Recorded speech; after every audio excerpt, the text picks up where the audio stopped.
Hey guys, welcome back to some more AFK Arena. Today we're over on the test server and we have new patch notes that are up, bringing another Graveborn hero. So this is going to be Lethos, the Devious Heir. Now I am going to show some videos at the end of this that are kind of a sneak peek that was over on the AFK Arena Facebook page. So I want to check this out. Agility-based warrior. So pretty interesting that we have a warrior that's agility-based. A majority of the time they are strength-based and inflicts frequent health loss on targets while growing stronger as the battle progresses. Now, right off the bat, that makes me think that very short battles, 7, 10, 15 seconds, like the Nightmare Corridor, might not see a lot of utility in something like the Cursed Realm. 100% would be that minute and 30 battle, making her a really good, and again, I already seen the pictures of her, but making her a really interesting hero. We're going to have to see exactly what the skills and abilities look like tomorrow. Now, we're adding the trial events, adding the Bountiful Trial, so of course, make sure you do those. Those are free loot like we've seen in the past. New edition. So the Heroes of Espria is a new season. So this is coming back, guys. This is a event that is based in PvP. So it makes a big difference. The battle effect for the season has been changed to the Street Brawl. We're going to have to see exactly what that looks like. Depending on the battle effect we have in here, it can have an effect on exactly what we're seeing within the game modes or within the formations themselves to really make it efficient and effective. The new event, the Feast of Honor. Now, this is around Thanksgiving. We know Thanksgiving is right around the corner. This drops 11/18. And last time we log in, you claim your rewards, and we built a feast, if you guys remember. New improvements for chat. This has been an absolute bane for an incredible amount of time that I know a lot of players are not happy with the chat. It was incredibly hard with the last update we did. Support for saving chat messages, deleting individual chats. So a couple of updates I'm hoping, and I do not use the chat system in here. So if you ever respond to me, if you ever ask questions through that channel, I will not respond to you at all. Please, if you have anything, guys, ask over on the YouTube channel. That is where I see the comments and I can actually answer the comments. I try to get to as many as I can on a regular basis. Campaigns added a new chapter 79, the Floating Plains, reduce a difficulty of 78. Then we have Garok and we have Falks.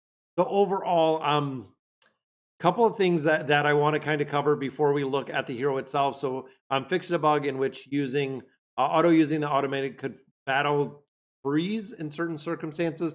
Fixed a bug where the damage boost applied by spectral feathers did not activate against bosses in certain circumstances.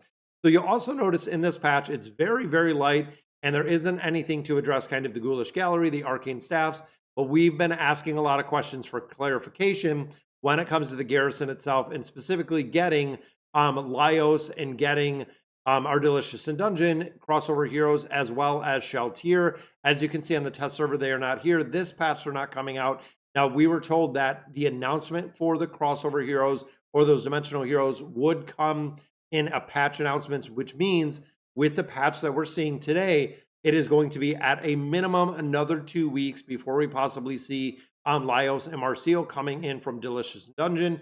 Sheltier at this point, it's been about 9 to 10 months since we have seen this hero. So unfortunately, we're not seeing them. Then, of course, we have Shahan and Sun Jin Woo that we're still going to be waiting for probably the next 4 months, which again is kind of crazy. So let's hop over, guys. I want to check out this hero and show you exactly what we're seeing in here. Now, this is the picture that was shared over on the Facebook page for AFK Arena, and it looks really cool. I mean, it's right on par with the Graveborn. We have a dagger, but back here, I think this is her hand. It almost looks like maybe either she's holding another weapon, or those almost look like fingers.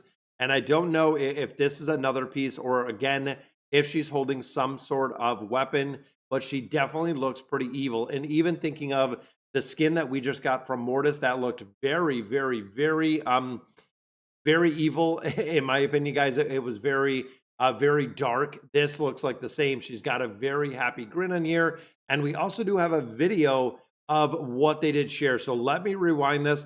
Now, this, of course, is going to be the new hero. Let me play this through. And right there she is. So she is frontline. She is face-to-face, toe-to-toe. And you can see, guys, looks like a lockdown, kind of like a crowd control right there.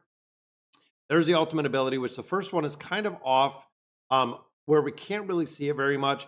but you can see she has like a spinning aura around her.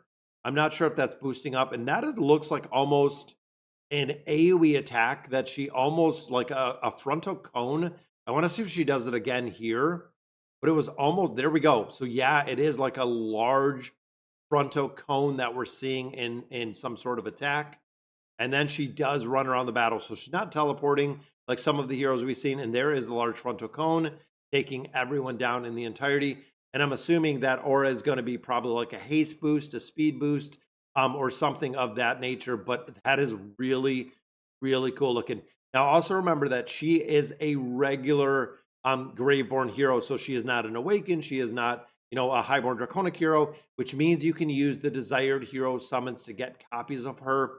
And when we start thinking of the heroes that we've seen as of recently within AFK Arena, it seems like she is going to be probably another absolute priority, because when we start looking through, again, kind of all the heroes we've seen. Now, remember, she is also following the Awakened version of Falks. So we did get the Awakened version of Falks, starting to see him placed in a couple meta formations. I want to see exactly where he falls.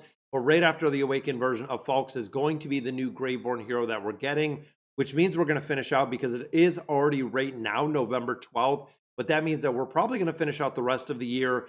And again, kind of thinking a little bit fast forward, I would say the next one is probably going to be a Highborn Draconic hero. That would be kind of my question of who's coming next. Because if we have a Highborn Draconic hero, and just kind of looking at my calendar, the Highborn Draconic hero would be the next release, which would be on the 26th, looking at today. And then even fast forwarding into the 10th and then the 24th would be probably a a Awakened Wilder hero, and probably a regular Wilder hero, because they've kind of listed them or released them in conjunction. And that will take us right into 2026 already, which is kind of crazy to think. But yes, that will take us right into 2026. But when we start thinking of meta formations, when you look at Alvita, when you look at Estrilda, they were kind of released together. Both of them are really big within the meta formations.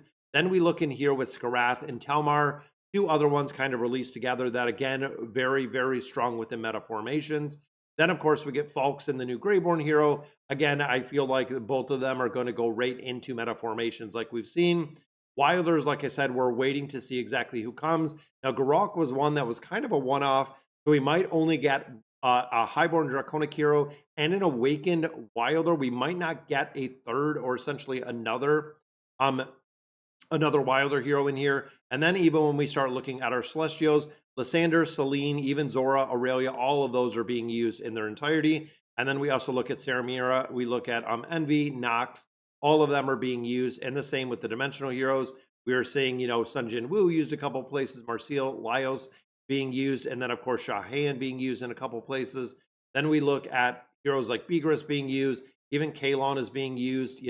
It's incredible to see that a majority, and I know it's kind of by design, but a majority of the meta heroes we see within AFK Arena are the new heroes, are meta heroes, where we're just kind of phasing out all of the older heroes. But all right, guys, so that's going to do it for today's video. Let me know in the comments what you guys think, and as always, thank you guys for watching.